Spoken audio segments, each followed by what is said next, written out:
Hello साथीहरु, स्वागत छ आजको भिडियोमा र आज हामी तपाईहरुको माझमा लिइरहेका छौं इन्सर्टको भिडियोहरु। अब आज चाहिँ हाम्रो पार्ट 1 पार्ट 2 3 भएर हाम्रो यो इन्सर्टको पनि सकिनेछ र यो भन्दा पहिले हामीले होम ट्याबको बारेमा सबै डिटेलली बनाइसकेका छौं र हजुरले हेर्नुभएको छैन भने प्लिज हाम्रो च्यानलमा गएर लाइक शेयर सब्स्क्राइब गरेर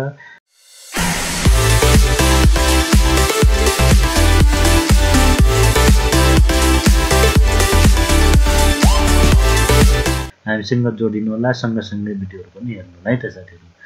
अनि कमी कमजोरी हुन सक्छ हाम्रोबाट हातबाट नि, अनि तपाईले चाहिँ लाइक चाहिँ गर्नुपर्छ, कमेन्टहरु पनि गर्नु होला हैन।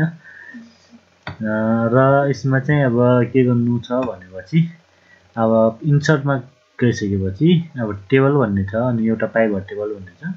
पाइभट टेबलको लागि चाहिँ तपाईले कुनै एउटा डाटा फर्मेट बनाउनु पर्ने हुन्छ यहाँनिर। अनि यो भइसकेपछि हामीले यसलाई सिलेक्ट गरिसकेपछि अनि पाइभट टेबलमा क्लिक गर्नु होला। पाइभट टेबलमा क्लिक गरिसकेपछि ओके गर्नु होला। ओके गर्ने बित्तिकै तपाईको एउटा पाइभट टेबल यहाँ देखा पर्नेछ। यदि यसमा तपाईले क्लिक गर्नुभयो भनेपछि यहाँनिर चाहिँ हाम्रो सामानहरुको नाम आयो, आइटम, त्यो सँगै क्वान्टिटी पनि आउँछ, रेट आयो र टोटल पनि हाम्रो यहाँ आउँछ है त साथीहरु। यसरी तपाईले के गर्न सक्नुहुन्छ, यहाँ क्वान्टिटी मात्र हेर्न सक्नुहुन्छ, रेट मात्र हेर्न सक्नुहुन्छ र यसमा चाहिँ सब सम गरेको पनि तपाई हेर्न सक्नुहुन्छ। अब यसमा चाहिँ दुईटै गुणा भएर यहाँ 75 लाख हजार भयो, 7,50,000 भएको छ हैन। अब यो टोटली अटोमेटिकली जोडिदिन्छ है, यहाँ हामीले जोड्नु पर्दैन। यस पाइभट टेबलमा चाहिँ अटोमेटिकली यहाँ जोडिदिएको हुन्छ है त साथीहरु।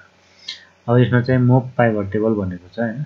यसमा चाहिँ तपाईले पाइभट टेबललाई मोभ पनि गर्न सक्नुहुन्छ। यहाँ क्लिक गर्नु होला अनि एक्जिट गर्नुभयो भने यो बन्द हुन्छ र यसमा क्लिक गर्नुभयो भने यहाँ यो साइडतिर आएको वाला हाम्रो हट्छ र यसरी के गर्न सक्नुहुन्छ, हटाउन सक्नुहुन्छ।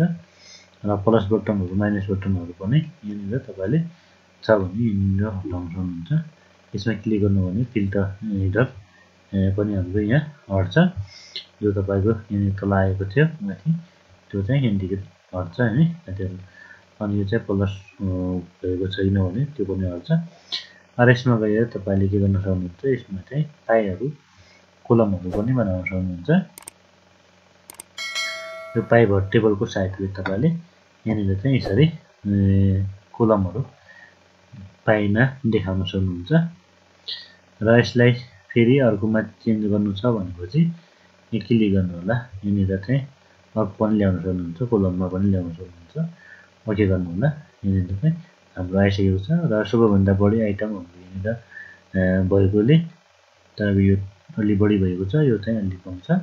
यसरी तपाईले यहाँदेखि बनाएर छुट्याउन सक्नुहुन्छ। हजुरहरुलाई हाम्रो भिडियो कस्तो लाग्छ हैन, लाइक शेयर सब्स्क्राइब गर्नु होला। र यो पाइभट टेबलको बारेमा चाहिँ हामीले अहिले यहाँ हेरेका छौं। र यो पाइभट टेबलमा क्लिक गर्दाखेरि माथि अप्सनहरु देखिन्छ र सँगै डिजाइनहरु पनि यहाँ तपाईले हेर्न सक्नुहुन्छ। अब कस्तोमा लेख्ने हो हैन, टेबलहरु कस्तोमा बनाउने, हेडिङ लाइनहरु अफ गर्ने, रो कलमहरु के गर्ने हो हैन। यो लाइनहरु अटोमेटिकली हट्छ।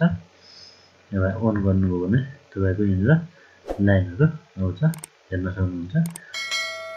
अनि कोडमा पनि देखाउँछ यहाँनिर। यो लाइनहरु यहाँ यसरी इन्सर्ट गर्न सक्नुहुन्छ यहाँनिर।